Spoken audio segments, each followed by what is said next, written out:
Welcome. This is the Starters podcast version, of course. I'm Dave Trentadue. Over here, Joey and Simon. How are you guys? What's up? All right. Let's get right into it because we have a lot to discuss here and not a lot of time. So, question. We're going to go 5 question style as usual. Question number 1. Brought to you, of course, by Cafe Milano. Cafe Milano West Island is actually on Instagram. I don't know if you guys know this. I just followed them on Instagram this week. They have a nice account, and they post pictures every day of their pastries and all sorts of food there. It's really delicious, and it'll just make you hungry. So go ahead and follow them, Cafe Milano West Island, on Instagram. All right, so first question, guys. A lot of movement this past week ahead of Friday's trade deadline. I want to know so far. There you go. See, that's the exact. Remember I spoke about the poutine a while ago? Yeah, you did.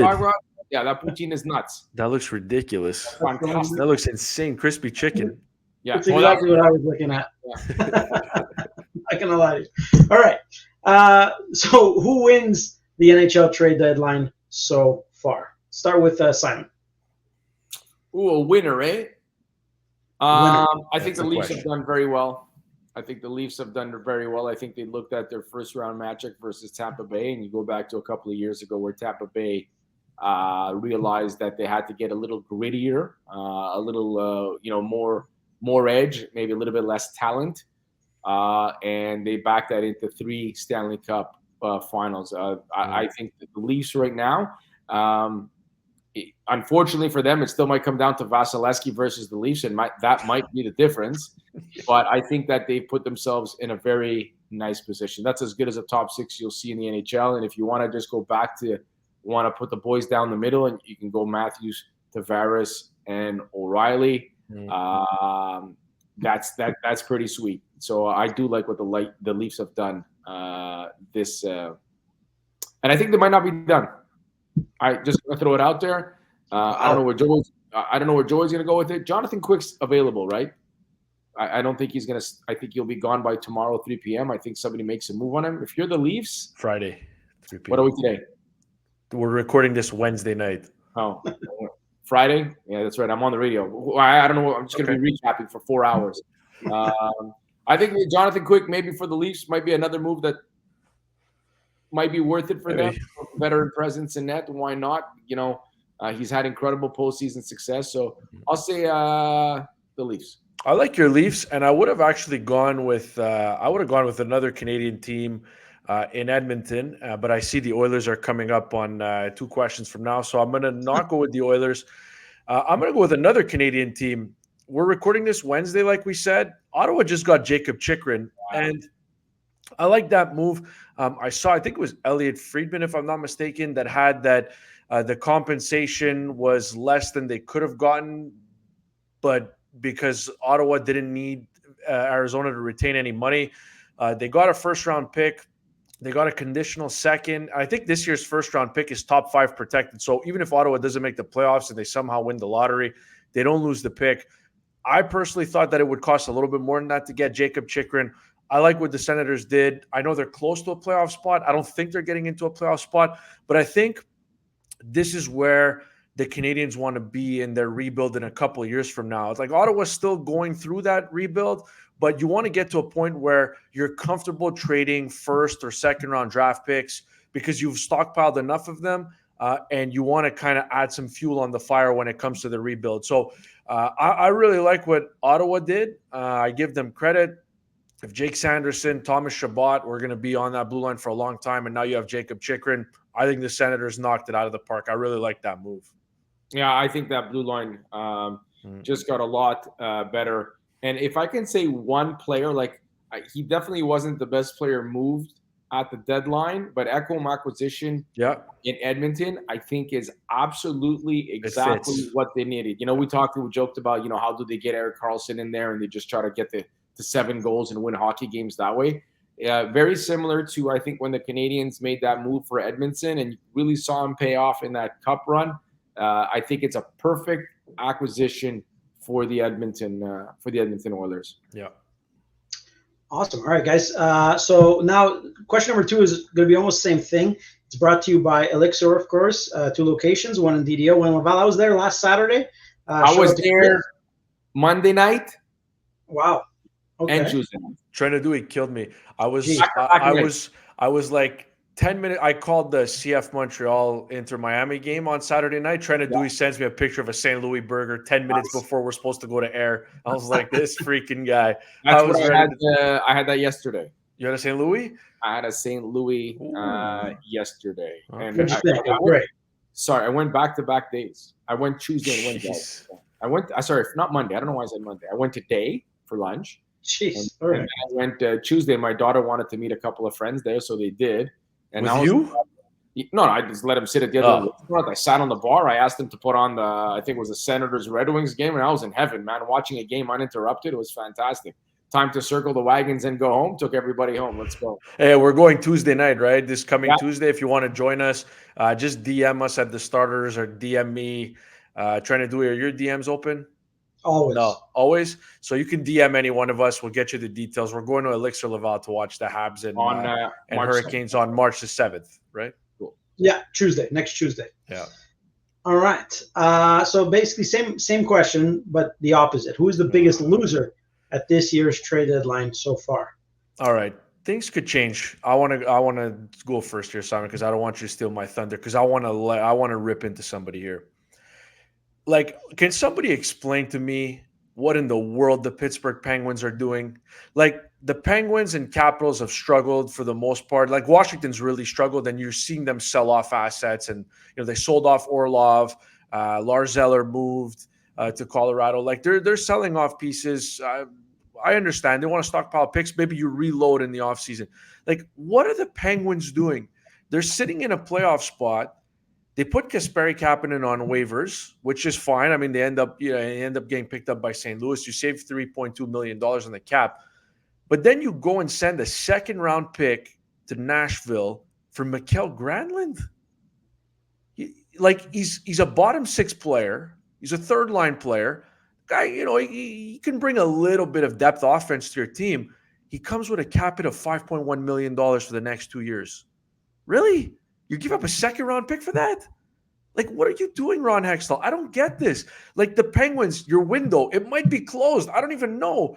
It might be closed. But if it's not closed, it's closing.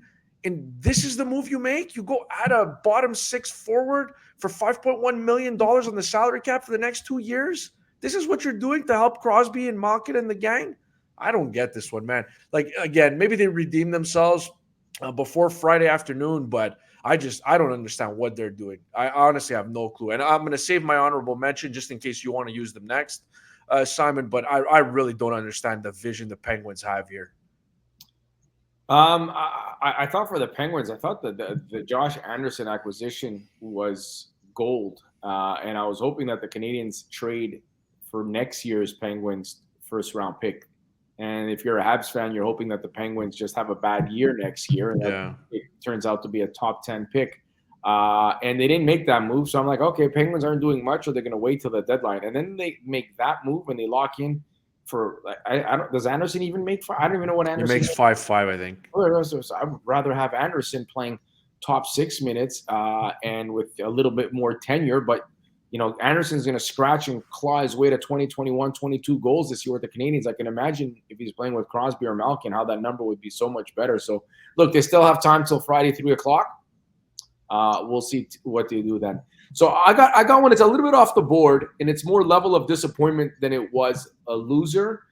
Saw the Ottawa Senators. They spanked the Red Wings like 6-something, 6-1 and 6-2. 6-2 and 6-1, I think. Yeah. 6-1 and 6-2 and 6-1. And they went and got Chikrin, right? No matter what happens this year, that's such a great message from the front office to its players. You show signs of life. You can compete. You need help. That's what front offices are here for. We're going to go and get you some help. Now, maybe it doesn't turn out to be what they want and they're not postseason bound, but the message you sent to the locker room is that we got your back. One of the issues, when Bergevin got Thomas Vanek, never really did that again. He went out and got the Dwight Kings of the world and the Steve Otts. That the locker room was in desperate need for for talent, and he did it one time, and it actually worked. I think they went to a conference final, and Thomas Vanek was pretty effective, and he never did it again. And I think that kind of sends a message. So I'm going to say this again. I don't think they're real big losers, and they have till Friday 3 p.m.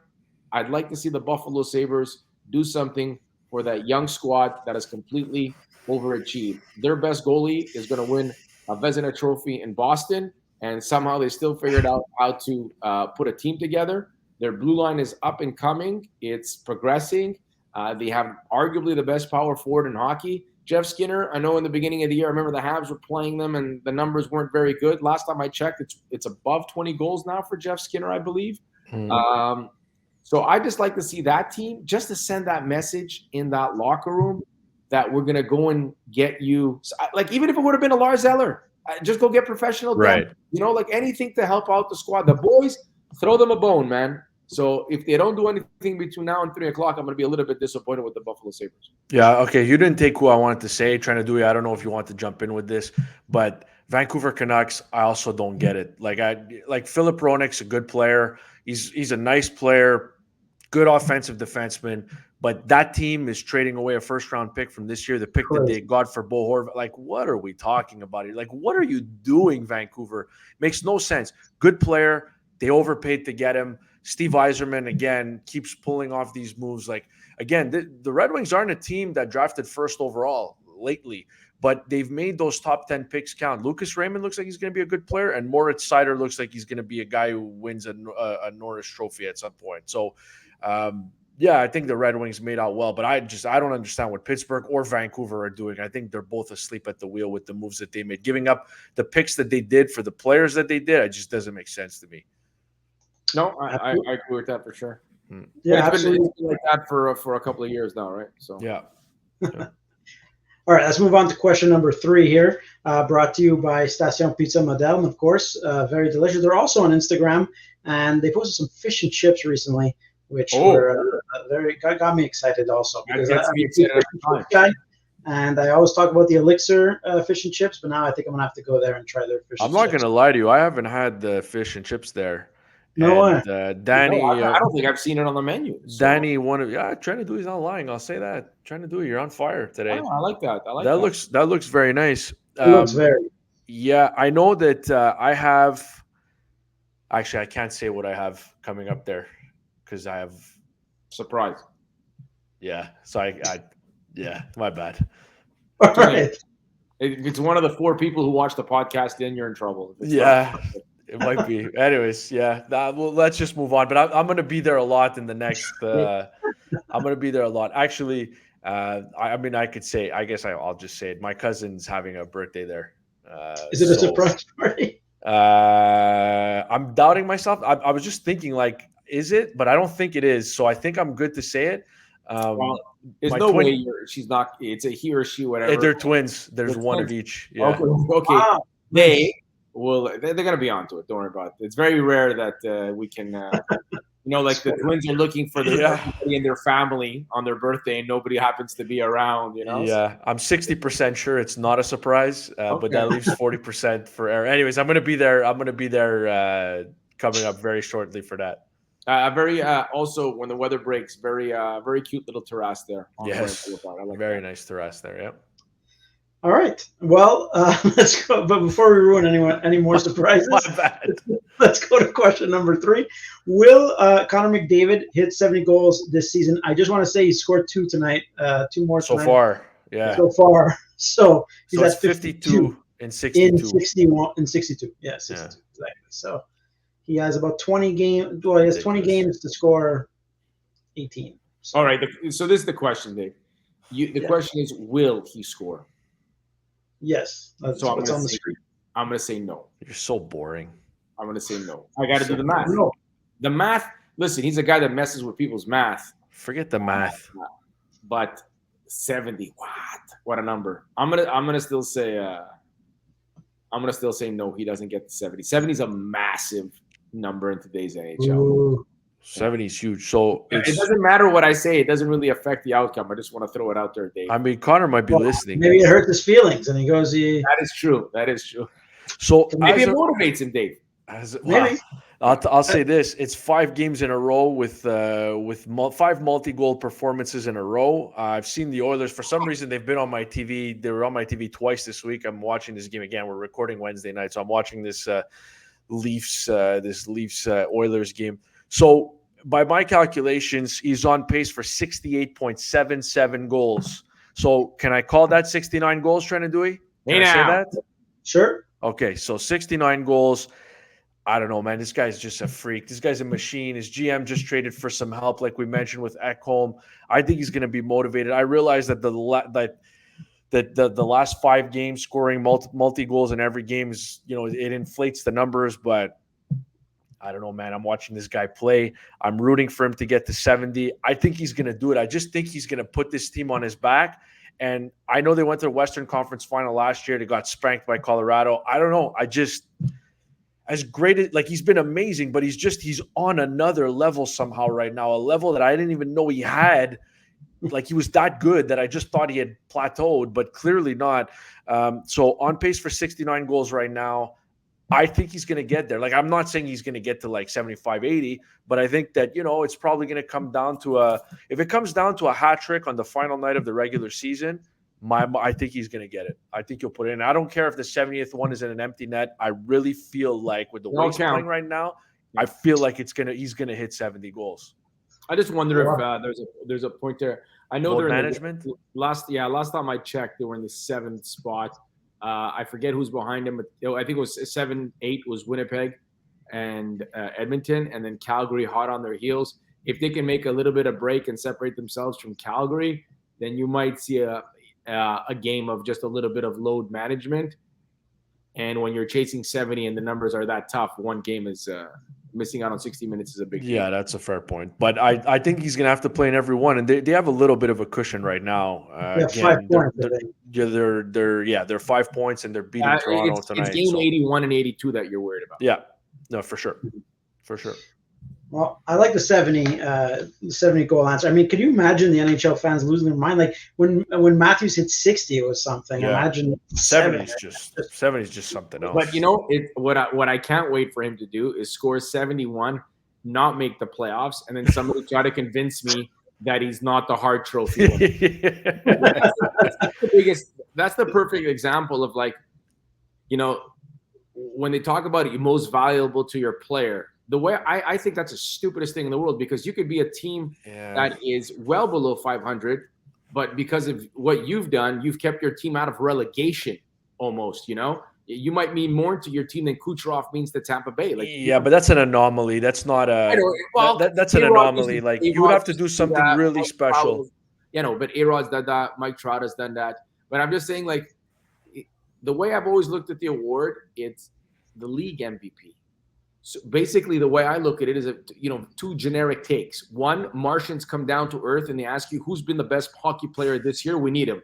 That guy in 97 in Edmonton. Okay, thank you. Or the guy that if you take away his year doesn't exist.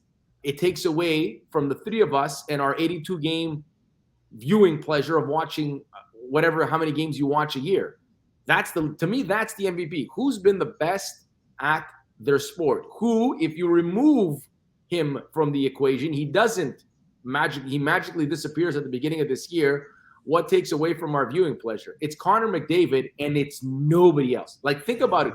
Who's the second best player in the league this year? The answer is, who cares? He's not in the same stratosphere as Connor McDavid. That's my discrepancy. Yeah, that's fine. But I'll give you an example. If you go back to 2002, and I know we have to move it along here, but if you go back to 2002, the year Theodore won the Hart Trophy and the Vezina, if you take Jose Theodore away from the Canadians, they're nothing. Yeah. And Iginla finished up the runner-up, and I think he scored 50 goals that year, but Calgary missed the playoffs. He's probably the best player in the league at that point, the best season in the league. But that's still numbers were good though, Joey. Of course, but he wasn't. Was he the best players? Was he the best player in the league? I mean, I don't know. He was the best goalie in the league, but to me, was the most valuable player in the league. A little bit different, A little bit skewed when he gets the goalies, because you're probably not out there 82 times a year as well. But there's no debate. If Connor McDavid finishes 5 points out of a playoff spot, they give somebody else the Hart Trophy. Just toss the trophy in the river. It's a lie. You're just lying to people. There's nobody. Sorry? As much as I love your answers, this is 5 questions, not a secret 6th question that you guys decided to answer. Trentadue, if this podcast missed the playoffs, you still win the heart. Relax. Don't worry about it, Trentadue. You're okay. All right, let's move on to question number 4, brought to you by Vivaldi. Vivaldi, of course, in the West Island. Bring your own wine, bring your own beer, anything that you like. They have some cool takeout specials too. You could go and check them out on Instagram, Facebook, whatever, and you'll find them there. All right, this is a Habs question. Pretty simple. Who is more likely to be a Hab next season? Oh, look at that. Beautiful nice. pizza. I like that. Beautiful pizza. Yeah, go.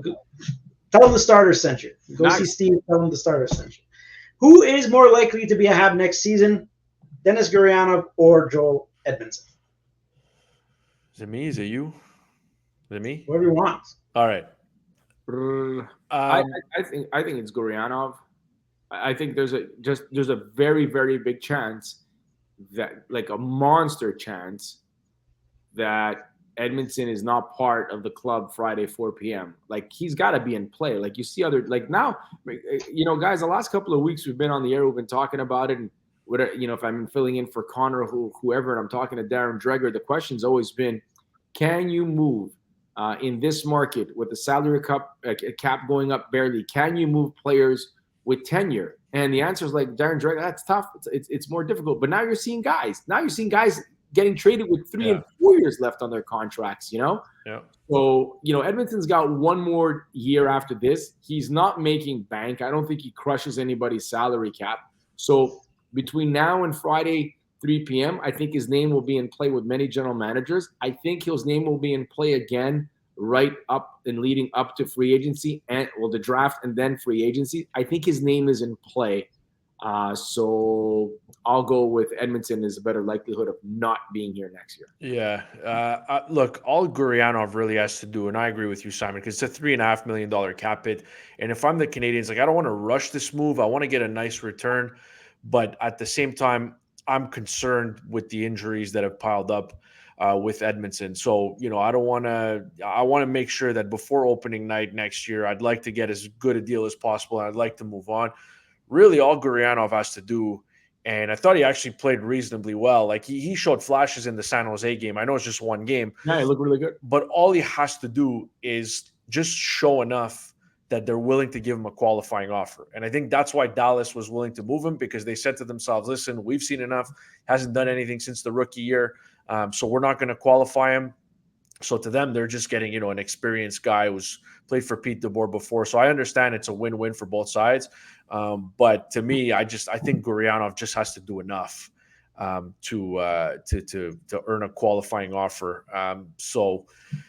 And even then, I don't even know, because he's expensive-ish. Like, is he in the 2 millions or the 3 millions? I forget where Gurianov is. Like, so the qualifying offer is not going to be cheap.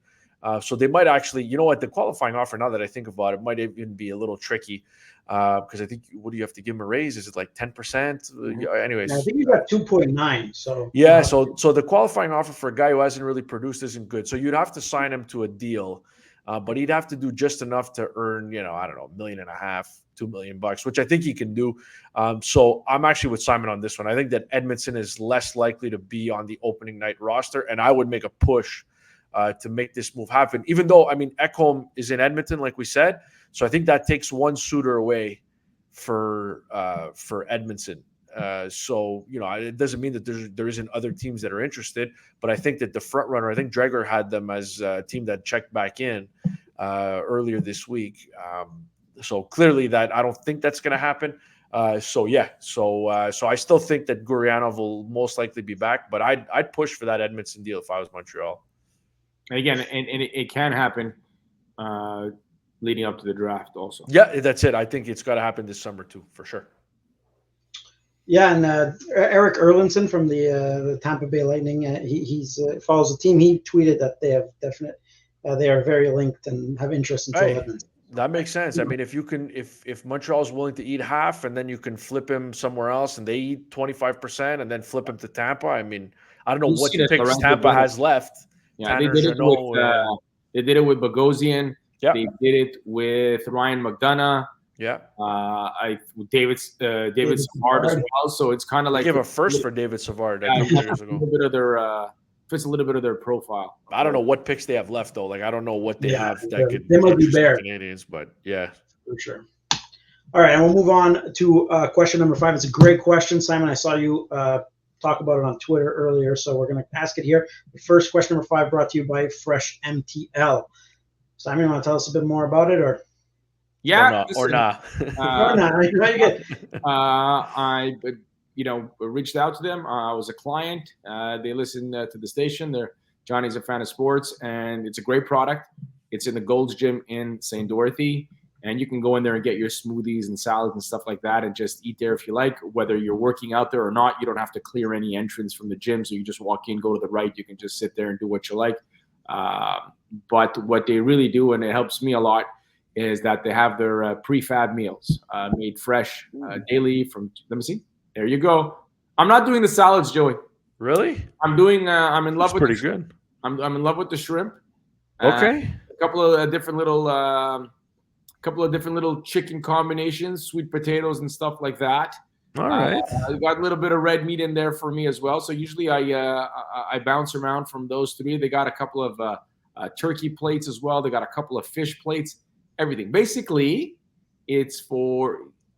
I enjoy it perfectly for lunch. You can have it for supper, but for me, it's really important that I have something at lunch that is not in a bag from a drive-thru. And so it's really nice, really tasty. Check them out at Fresh MTL. It's inside the Gold's Gym in St. Dorothy. Okay, can I just say one thing before we move on to this question? 5, Trentadue. Sorry.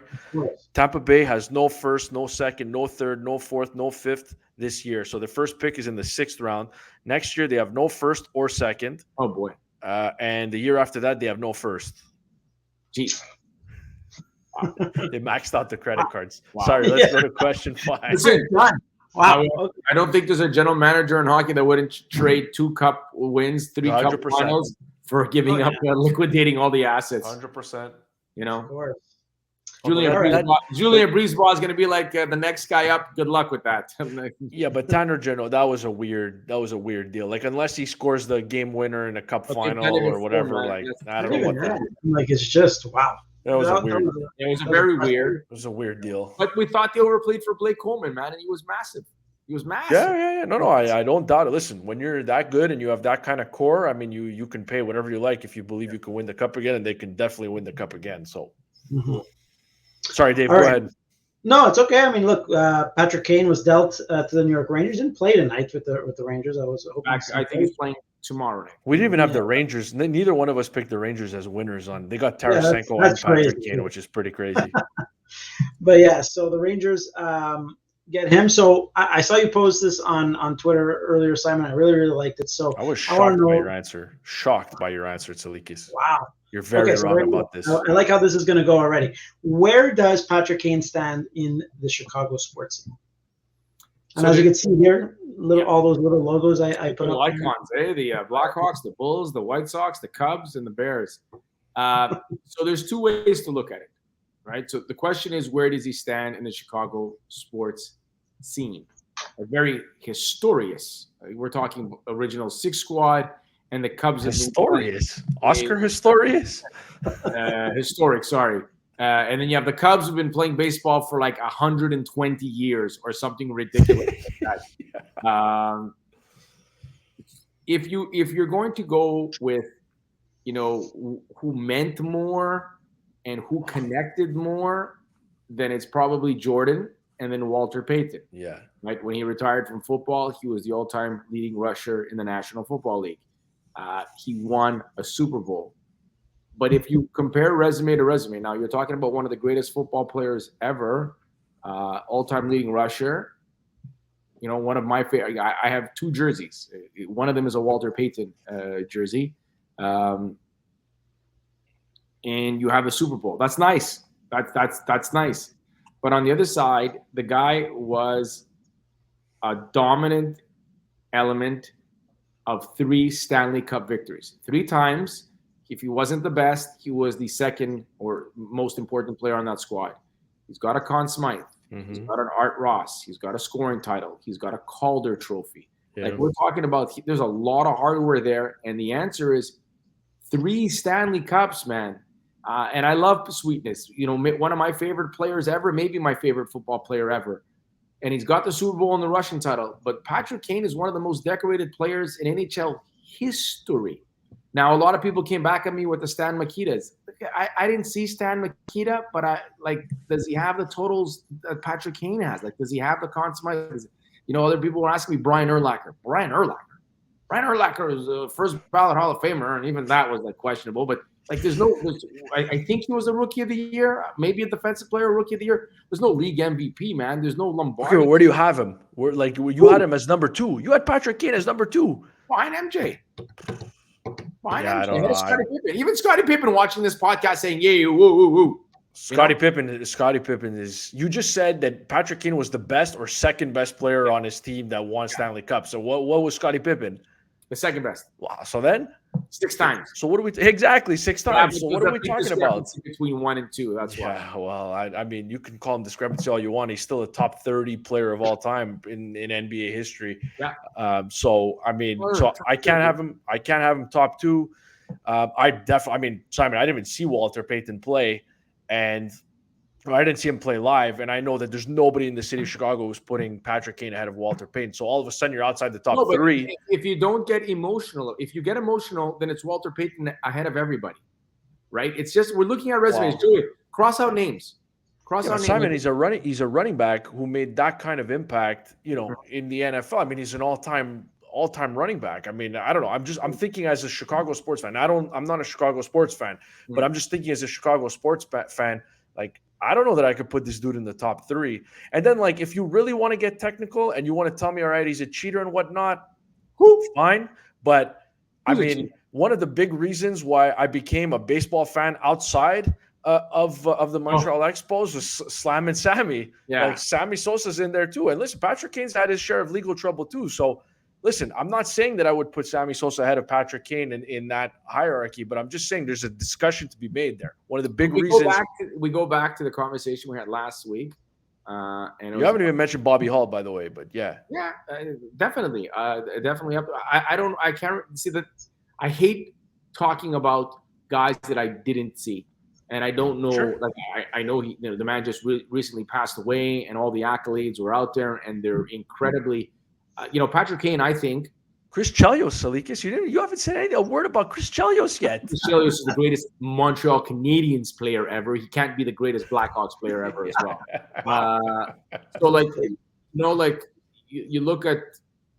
You just look like, remember when Dwight was having that conversation with Brian Wald about Cam Ward and Carey Price? Eliminate names. Just take away the names and put resumes next to them. I like your Scottie Pippen. Like 6 titles is a ridiculous amount of titles, but we go back to everybody else with the Stan Mikitas and the Brian Urlachers and the Walter Paytons. Like, we sit on radio and we debate and we talk about chips, and like Patrick Mahomes has to win chips, and this guy has to win chips, and that guy didn't win chip. Patrick Wine, Carey Price, one guy has 2 chips as a Hab. So you're talking about like how many players have 3 Stanley Cups, and I'm not talking about I'm talking post 1980 and stuff like that. And when it's all said and done, I think Austin Matthews may lay claim to this. But Patrick Kane has a good chance. And right now, I'd say, again, just looking at resumes, in the pole position when we talk about the greatest American hockey players ever.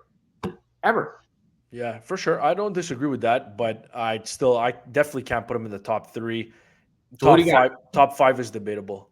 Like my slam dunks that I don't even have to debate are Jordan, Walter Payton, and Scottie Pippen. I can't even debate. I can't entertain those 3. I like them. It's hard to make a case against any of those guys. Definitely, it's a nice. But what about this guy? No, I never saw the movie, Dave. Come on. I never saw this movie either. I don't watch you guys. No, I don't Montreal Expos make an appearance in it. Oh, do it? I didn't know. I gotta go find it. I haven't seen that movie. But it's funny because, like, we talk about the trade deadline this year, which is fantastic because everybody was talking about the NBA trade deadline, which went off the charts. But we got a little bit of that, right? Like, Patrick Kane is kind of like a Kevin Durant, right? He's like a superstar up there, one of the best players in the league, or maybe one of the best players of his generation. So Patrick Kane moving out of Chicago, I think, is a lot bigger than even the play out that it got. Well, it's because he had a no move. That's why. No, I mean, from a coverage wise, like we talked, everybody talking about the Rangers getting so much better. The conversation should be the Blackhawks moved on from arguably their greatest player ever, arguably. Yeah. 32. Okay. Where do you sit on this one? 32. Yeah, it's hard for me. I mean, I appreciate Simon's effort to put him there at number 2. And maybe over time we'll see it. But it's disappointing. You turn in your Chicago Bears fan card. Michael Wilbon, who lived in Chicago, has him at number 2. Yeah, they're trying to be controversial because nobody even knows who Patrick Kane is who watches PTI. Yeah, come on. He's trying to be controversial, Simon. I don't think Michael Wilbon and Tony Kornheiser ever do anything and say anything that they don't believe in. I don't think they need to be controversial to get ratings, Joe. You think this dude has Patrick Kane and Walter Payton? No, I know, but come on, seriously. Come on. I'm going to take it as a guy who's lived and born and raised, and the guy literally cries when the Chicago teams don't do well. I'm going to take him for what he's like. Listen, I've watched that show for 20 years. I never got the impression that those guys lied to me just for the sake of lying. No, I'm not saying he's lying to you, but you can he's in the conversation for top 5, so it's not like he said it was a 45-second hit on a PTI. Like he doesn't it wasn't a piece here in the Globe and Mail 7 pages or something. But he's too emotional, Simon. He's too emotional. Maybe you got him. He's got to step away a little bit. He's in too deep. That I'll give you, but I don't think I think he meant it. Okay. Dave, what's your 3? I have to go exactly what Joey said. Of course you do. Because you like to be right, Trentadue. That's why. Guys hitting me up with the Ernie Banks and stuff like that. I'm like, dude, it's hard. Ernie, that's hard for me to. Yeah. It's good, big time. But when the other guy is has 6 NBA titles and and he's not making it's hard to get in there when you don't have the chips, man. That's a big big thing to bring to your resume, man. And again, when you're comparing all-time greats, we have to dissect and one of the things that we will get to is, unfortunately, it's a team accomplishment. But when you're dissecting greats, that's what you have to get to. Shout out Tony Kukoc. I'm done. The waiter. Love it. All right, so follow us on Instagram, Twitter, TikTok. Subscribe to us on YouTube. The Start is 690. All across the board, you'll find us there. We do all sorts of cool online digital content. We have some recipes up there, all sorts of things. You'll find, just follow us. You'll love it. And catch us, obviously, every Saturday and Sunday on TSN 690 from 7 to 9. Thanks, boys. That was great. We're all in this weekend, right?